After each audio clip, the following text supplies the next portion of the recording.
Bonjour à tous, aujourd'hui on est le 20 décembre, donc le ciel est un peu couvert, là ça va se couvrir tout doucement parce qu'ils annoncent de la pluie pour la semaine prochaine. Par contre les températures sont quand même assez élevées pour la saison, il fait 12 degrés, il est 14 h, il fait 12 degrés. Dans les Vosges quand même, pour un 20 décembre c'est élevé quand même. Donc là aujourd'hui je vais au rucher. Bon, elles sortent les abeilles, on peut voir, il y a quelques abeilles qui sortent. Un peu moins parce que là il y a le soleil il est caché, donc elles sortent un peu moins, mais sur certaines ruches ça sortait pas mal. Donc aujourd'hui ce que je vais faire, je vais contrôler le poids des ruches. Et je vais nettoyer aussi les tiroirs de fond, de façon à faire le comptage des chutes naturelles de varroa. Donc ça c'est un tiroir qui n'a pas été nettoyé depuis la dernière vidéo. J'avais mis mes tiroirs le 17 septembre. Donc on peut voir tous les débris, c'est des débris de cire. En fait c'est les abeilles qui les operculent et tous les débris tombent sur le tiroir. Donc là je regarde en même temps si je vois des varrois. Bon là apparemment il n'y a pas... Bon il faut que je nettoie, de toute façon il faut que je fasse un comptage sur 24 heures. Donc je vais nettoyer vite fait. Bon, j'ai juste gratté avec une petit grattoir.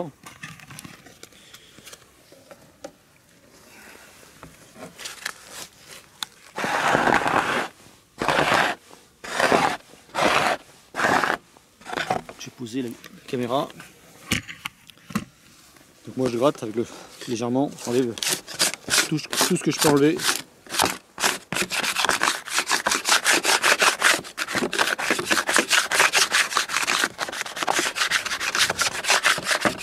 Voilà, donc là il n'y a plus. Bon, il est sale mais c'est pas grave, ça. Il n'y a plus de débris, il n'y a plus rien. Donc maintenant je vais le remettre en place. Il y a 24 heures, je vais vérifier s'il y a des chutes naturelles. Donc moi à cette époque-là, je tolère un varroa en chute naturelle en 24 heures. Au-delà, c'est les traitements complémentaires. Donc là c'est pareil, je vais tirer le tiroir. En même temps que je vérifie s'il n'y a rien d'anormal. Donc tout ça c'est des débris, là il n'y a rien d'anormal. Bon, il y a quelques abeilles des fois qui s'emprisonnent dessous. C'est comme ça. Allez hop, j'ai nettoyé ça aussi.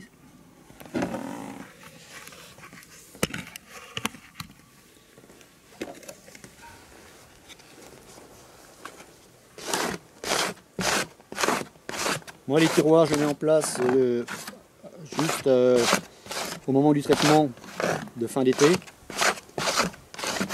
Et je les laisse après parce que comme je suis pas toujours sur place, donc là j'ai pas visité les ruches depuis le mois de septembre en fait. J'étais pas là, et à cause du confinement que j'ai pas pu venir plus tôt. Donc c'est ma première visite depuis le mois de septembre là.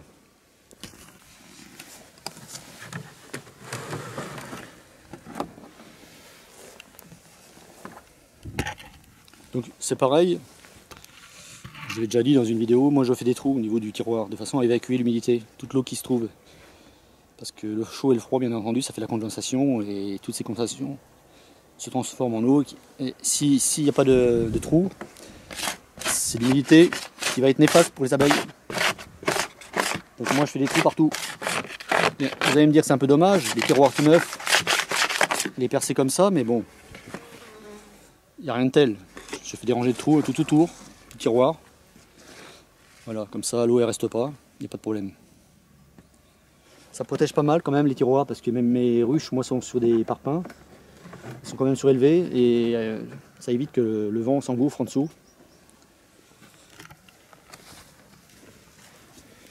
Allez, sauve-toi toi. Là, ouais, on peut voir là aussi, pareil, il y a quelques abeilles.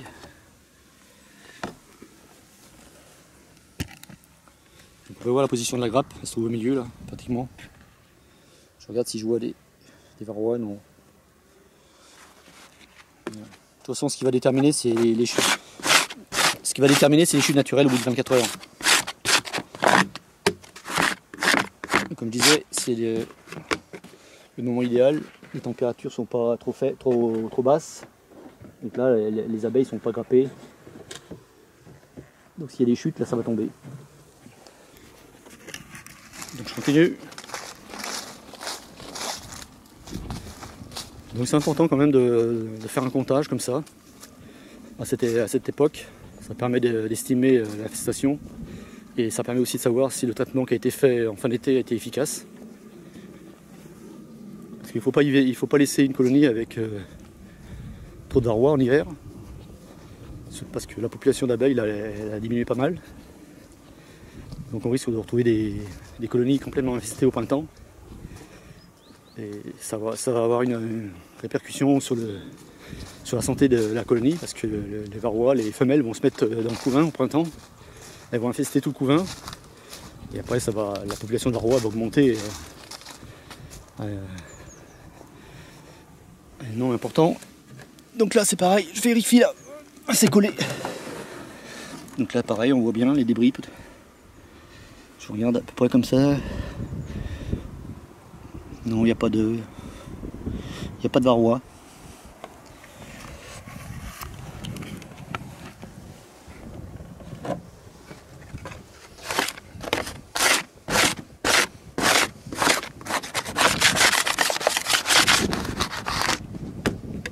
Voilà. Je mets ça en place. Donc voilà. C'est pareil quand il fait doux comme ça, les abeilles vont avoir tendance à faire le ménage. Là, voilà par exemple, on voit sur cette ruche là, on voit plein d'abeilles sur la planche d'envol. C'est normal, c'est toutes les nettoyeuses à l'intérieur qui ont fait le ménage. Avant elles ne pouvaient pas parce qu'il faisait trop froid, les abeilles étaient grappées. Elles ont profité qu'il fasse un peu plus doux pour tout nettoyer. À côté pareil, on peut voir. Donc là c'est carré. Donc on va regarder, là je vais. Parce qu'il a fait beau là, il y a eu du soleil un peu là, depuis ce matin. Bon là ça se couvre. Comme ils annoncent de la pluie pour ce soir, on les voit, elles sortent les. Hop, il y en a une qui sort, hop, ça y est. Pour le ménage, faut pas s'inquiéter, c'est normal. Bon là je suis pas obligé de faire ça. Mais je voulais quand même. Voilà. Regarde, on la voit, ça y est. C'est un comportement tout à fait normal. Même c'est hygiénique en fait. Vaut mieux ça que l'inverse, parce que sinon ça moisit sur le plancher, c'est pas bon non plus. Là, voilà. Je fais rien d'autre, je vais pas les embêter.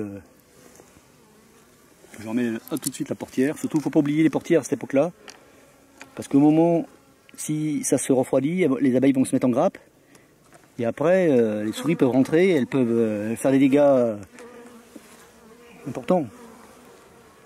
Voilà. Ouais, de toute façon c'est toutes, faut pas s'inquiéter, c'est toutes.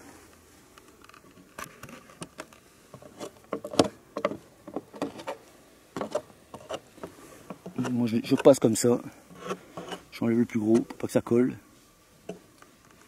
On peut regarder là vite fait.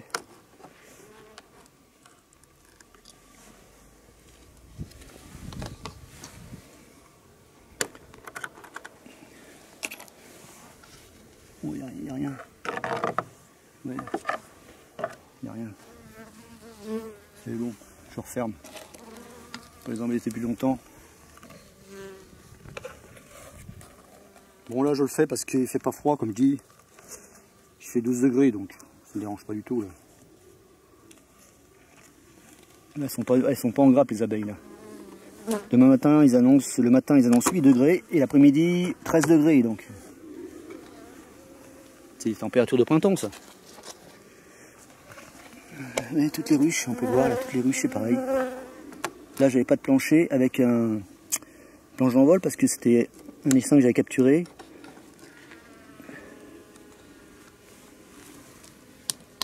Ouais, c'est pareil. Oui, hop.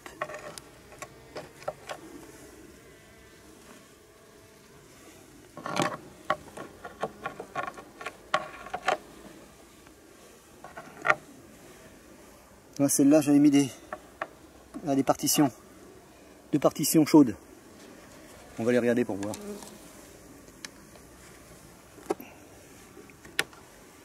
Ouais, parce que il faut pas laisser des cadres vides. Et comme cette colonie était peut-être plus petite, elle n'avait pas construit entièrement tous ces cadres, j'ai préféré enlever ceux qui n'étaient pas construits, qui n'étaient pas, du moins pas entièrement construits. Voilà. J'aurais pu mettre des cadres de miel aussi, mais bon, après c'est pareil, si la colonie n'est pas assez importante, c'est pas utile. Aussi, pareil.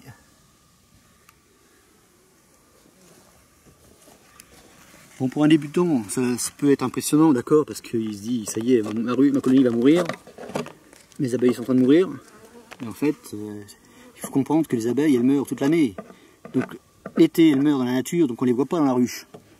Elles vont mourir dans la nature, mais l'hiver, comme elles ne sortent pas, elles meurent à l'intérieur de la ruche.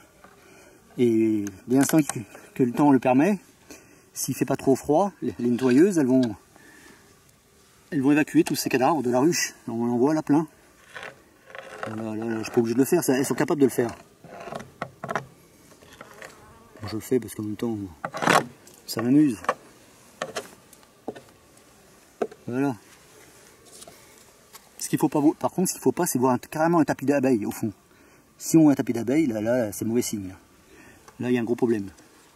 Et là, non, c'est pas le cas. En général, elles sont devant l'entrée, elle est morte. Donc on le voit tout de suite, on a juste à les tirer. Ça va vite.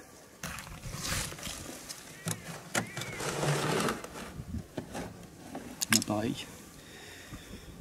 On peut voir que les tiroirs sont secs, ils sont pas humides. Pour ça, c'est important de faire des trous. Et c'est pareil, moi je mets les tiroirs, comme je l'ai dit déjà, au moment du traitement, mais on n'est pas obligé, on peut les mettre uniquement à partir du début janvier, au moment de la reprise de la ponte.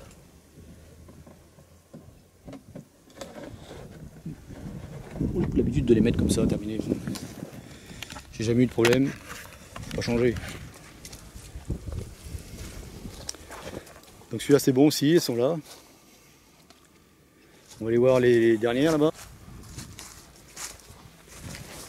Donc celles-là, elles ont la pierre plus la petite ficelle pour les protéger si elles tombent, parce qu'elles sont sur des rails en métal.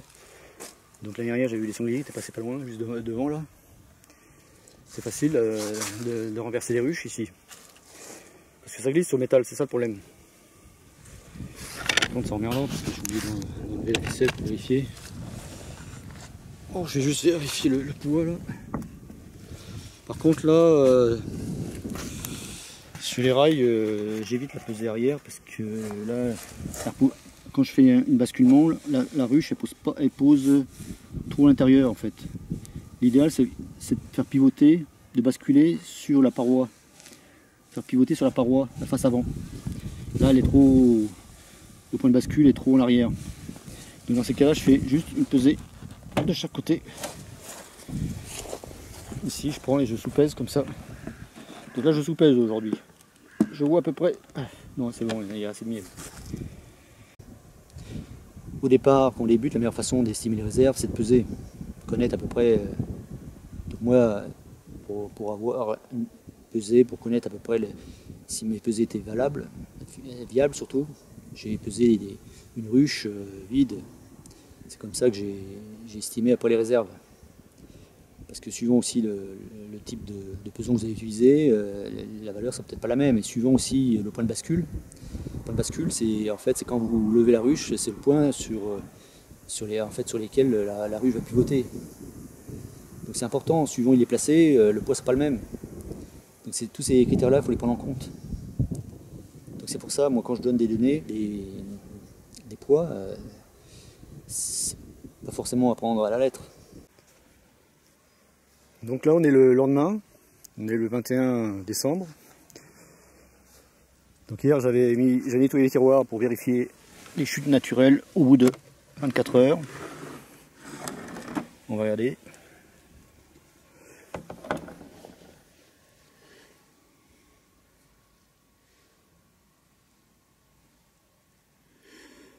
Là, je vois toujours des déchets, bon c'est normal.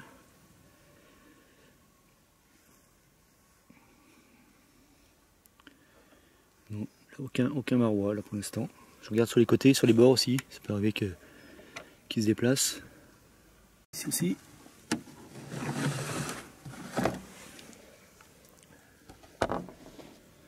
Là, on voit encore des déchets. Des petits débris de cire, c'est normal. Non, non, non, non. On voit bien que là que la colonie n'est pas grappée parce que on arrive à voir les déchets sur tout le plateau. En général, quand elle est grappée, on voit les déchets uniquement à un endroit bien précis, ou si tu la grappes. Mais là, non, là, on voit les déchets un peu partout. J'avais tout nettoyé hier. On les voit tout autour du plateau. Ah, c'est bon, là non plus.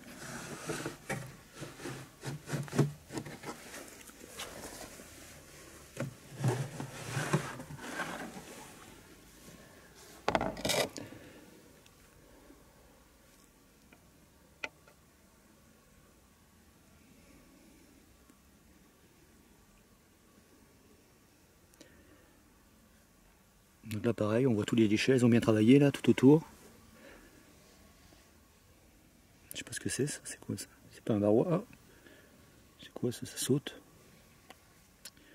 En tout cas c'est pas un varroa. C'est de la cire, tout ça. On voit tous les déchets de cire. Depuis hier, elles ont bien désoperculé pas mal d'alvéoles. J'ai l'impression que quand il fait pas trop froid comme ça, elles en profitent pour aller chercher la nourriture assez loin. Donc aujourd'hui on est le 31 décembre, ça y est, c'est le dernier jour de l'année. Donc j'ai fait le traitement à l'acide oxalique comme prévu, comme j'avais annoncé auparavant. Avant j'avais vérifié les chutes naturelles des varrois. Bon, cette année, j'ai pas trouvé de chute, il n'y a pas de chute, c'est vraiment étonnant. C'est pour ça que j'ai voulu faire quand même un traitement à l'acide oxalique par sublimation pour vérifier vérifier mes constatations. Donc on va regarder ça ensemble.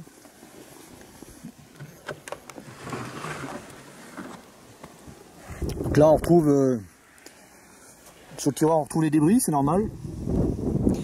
Donc là je cherche les varrois, c'est tout petit, mais bon on arrive à les voir quand même. Avec l'habitude on arrive à les identifier. Donc déjà là, je vois pas de varrois. Pourtant j'ai bien fait mon traitement à l'acide oxalique.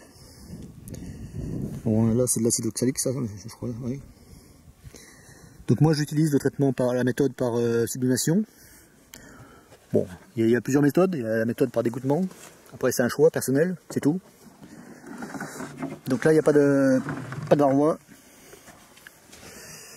Donc j'ai fait quelques ruches, j'ai pas tout fait j'ai pas traité tout mon rucher. Donc là c'est pareil, on voit toujours les petits débris de cire, c'est tout à fait normal. Non, il n'y a rien. Bon, pour l'instant, j'ai pas de mortalité. Et bon, c'est pas encore la période la plus délicate là. Là, on va seulement rentrer dans la période délicate là. Je vérifie là toujours. Non, pas de varrois. Donc là, on peut voir que la grappe là, elle se situe côté gauche de la ruche. Elles ont quand même fait tomber pas mal de débris quand même depuis le traitement. J'avais nettoyé tous les tiroirs. J'avais fait ça le 20 décembre. Donc il y a à peu près un peu plus de 10 jours. Donc toutes les ruches du rucher là avaient été traitées. Par contre j'ai pas traité j'ai un autre rucher plus loin là-bas, je l'ai pas traité. Non, parce que j'ai pas trouvé de chute naturelle, donc je me suis dit c'est pas la peine. On traite pas pour rien. Donc j'ai voulu quand même traiter sur ce rucher là. Et une ruche aussi là-bas, parce que j'ai une ruche en fait que j'avais pas traitée. On va aller tout de suite la voir. C'est parti.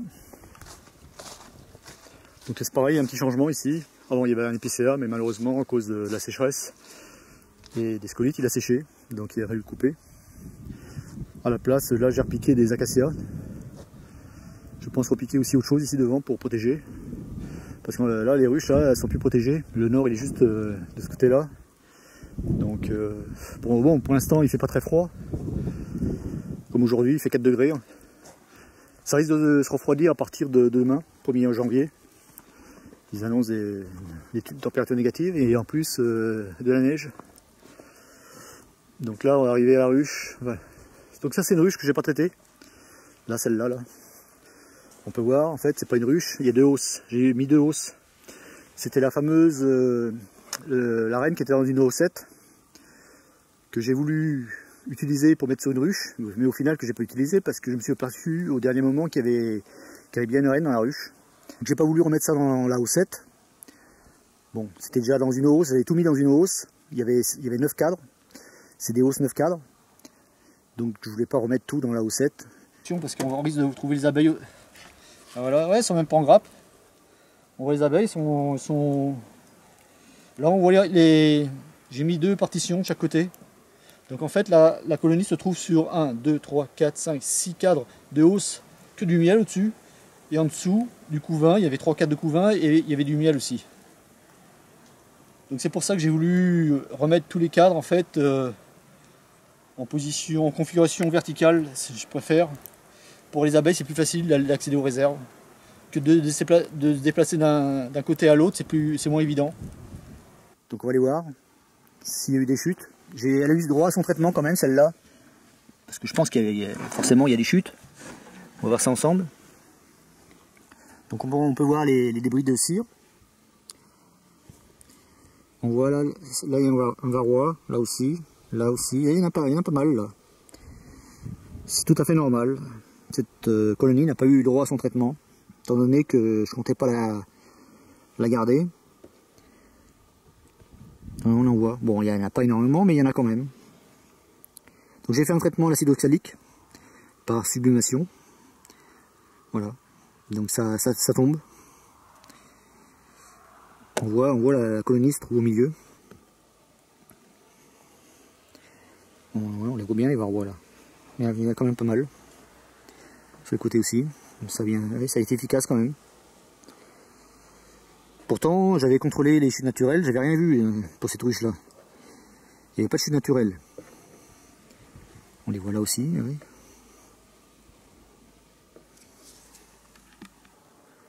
Là on en voit un varroa.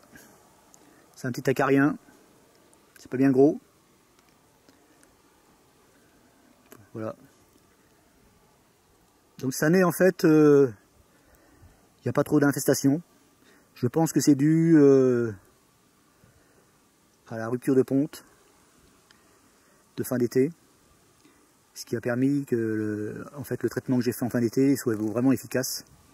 Il a détruit tous les varrois phorétiques, et comme il n'y avait pas de couvain, forcément une grande partie des varrois ont été tués, sauf dans cette colonie là bien entendu, parce que j'avais juste fait un petit traitement à l'aide d'un pulvérisateur. Étant donné qu'il y avait du couvain, tous les varrois emprisonnés dans le couvain n'ont pas été tués. C'est pour ça qu'on les retrouve aujourd'hui. Donc maintenant on va les laisser tranquilles parce que apparemment le temps va changer. Ça va se remettre au froid là, ça va y avoir des gelées, de la neige. Donc j'ai un dernier petit travail à faire. J'avais aussi sous-pesé mes ruches pour une estimation du poids des ruches. Donc j'ai complété quelques ruches quand même au niveau des réserves. Donc là en pose arrière j'avais 15. Ici j'avais combien? 15 là. 16-10 là. 13 et quelques. 13, 20. 14-25. Donc moi 14-25 c'est bon pour cette époque là, fin décembre c'est bon. Donc cette ruche là je l'avais pesée, elle faisait 13,4 en pesée arrière, ce qui faisait un poids total de 26,8. Donc moi j'ai estimé des seuils en fait suivant la période de l'année. Fin octobre j'estime en pesée arrière 16 kg. Bon j'estime que 16 kg pour moi ça va, c'est suffisant. Fin décembre, il ne faut pas que ça soit en dessous de 14 kg en pesée arrière. Et fin février, pas en dessous de 12 kg. Voilà, c'est une estimation que j'ai établie après plusieurs années d'expérience. Mais attention, ces valeurs-là ne sont peut-être pas bonnes pour d'autres. Ça dépend beaucoup de la race d'abeilles aussi, ça dépend aussi de la région dans laquelle vous êtes. Parce que moi c'est une abeille locale, donc elle consomme peu quand même, je trouve. Parce que si je nourris trop, le problème, c'est qu'arrivé au printemps, je suis obligé d'enlever tous les cadres, une grande partie des cadres, parce qu'ils sont pleins de miel. Donc c'est pas non plus intéressant, parce que ça provoque aussi un blocage de ponte, et ça entraîne l'assémage derrière. Comme je suis pas toujours sur place, je suis obligé de bien estimer les réserves. Pas trop peu non plus, parce que ça peut provoquer aussi la famine, bien entendu, et la mort de la colonie. C'est pas le but non plus, mais il faut trouver le juste milieu. Donc c'est avec l'expérience qu'on arrive à estimer comme ça des seuils.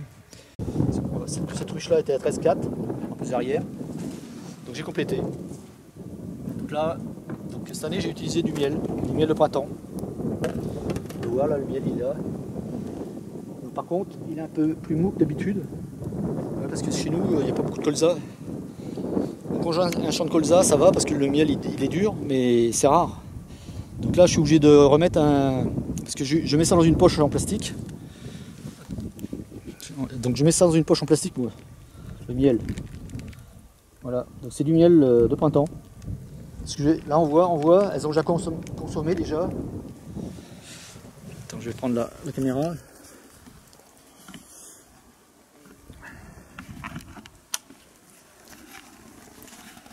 Donc là elles ont déjà consommé, on peut voir là au milieu.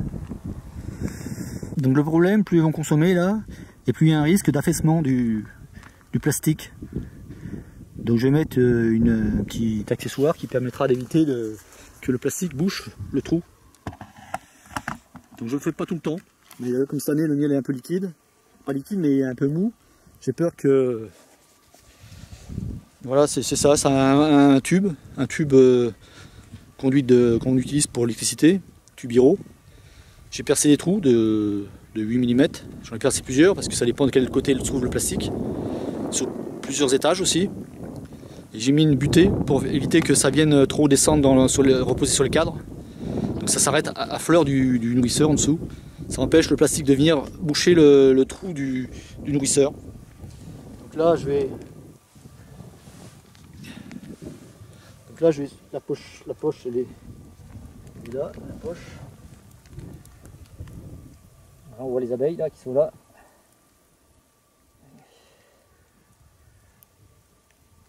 J'arrive à remettre ça dans le...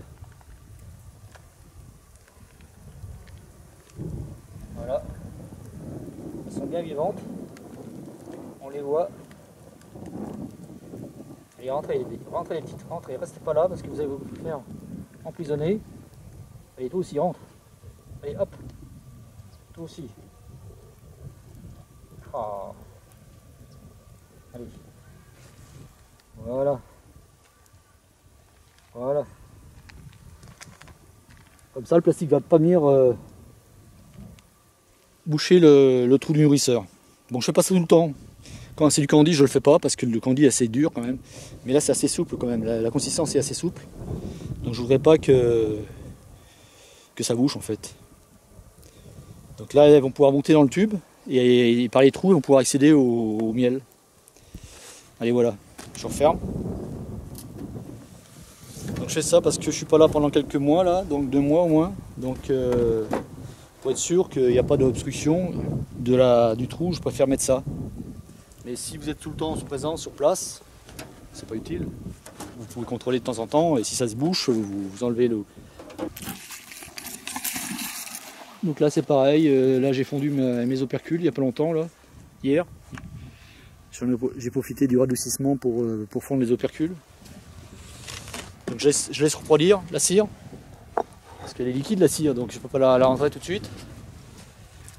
La neige, je vais la démouler là, on peut voir. J'avais déjà fait une vidéo là-dessus. Donc là c'est la cire d'opercule, c'est quand même plus facile à fondre que les cadres. Et elle est propre la cire là. Donc ça je vais démouler ça. Bon j'ai pas beaucoup, j'ai pas une grosse quantité. Voilà. Je vais m'occuper de ça tout à l'heure. Problème là on n'a pas eu très beau temps, il y a eu de la pluie, il y a eu pas mal de mauvais temps là ces derniers jours. Comme je suis pas tout le temps là, donc j'ai pas pu faire ce que je voulais à l'extérieur. Tout à l'heure ce que je vais faire, je vais mettre mes grilles de propolis dehors, parce qu'ils annoncent des températures négatives, donc ça va la durcir, et donc elle deviendra cassante, je vais pouvoir la récolter demain. Voilà. Donc sinon, voilà, on peut voir là, les entrées, là, ça va, là, c'est un pas bouché. Mais c'est pas grave, c'est pas la peine de dégager, elles ont suffisamment d'aération par le dessous. Moi je laisse, je touche à rien. Donc voilà, donc là maintenant je les laisse tranquilles. J'ai vérifié le pot de mes ruches, maintenant je suis tranquille là.